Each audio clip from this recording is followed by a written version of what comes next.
দেশের জার্সিতে মোট ১৫০টি ম্যাচ, অধিনায়ক হিসেবে ৮৭টি ম্যাচ, আন্তর্জাতিক গোল ৯৪টি।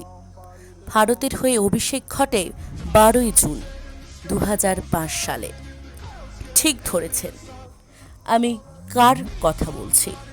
প্রায় ২ দশকের কেরিয়ারের পড়ন্ত বেলায় ভারতীয় ফুটবলের কিংবদন্তি তকমা, যার জার্সিতে কপালে স্পষ্ট বলিরেখা। তবে ৪০ ছুঁই ছুঁই অধিনায়কের বিকল্প নেই। শৃঙ্খলা ও পেশাদারিত্বের ঝলমলে মোড়কে সুনীলের জুড়ি নেই। তার উপলব্ধি অসাধারণ অভিজ্ঞতা। টিম ইন্ডিয়ার প্রতিনিধিত্ব করার চেয়ে গর্বের আর কিছুই নেই। কিন্তু প্রত্যেকটি অধ্যায়ের একটা পরিসমাপ্তি আছে। ভারতীয় ফুটবলে সুনীল ছেত্রী যুগের অবসান।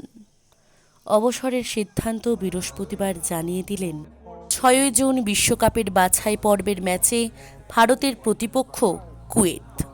এই ম্যাচের পরেই আন্তর্জাতিক ফুটবলকে আলবিদা জানাবেন সুনীল ছেত্রী। তিনি নিজেই বলেছেন, কখনো ভাবিনি দেশের হয়ে এত ম্যাচ খেলতে পারবো, কিন্তু সবাইকে থামতে হয়। অবসর নিতে ১.৫-২ মাস অনেক কিছুই ভেবেছি। জাতীয় দলের জার্সিতে কুয়েতের বিরুদ্ধে আমার শেষ ম্যাচ।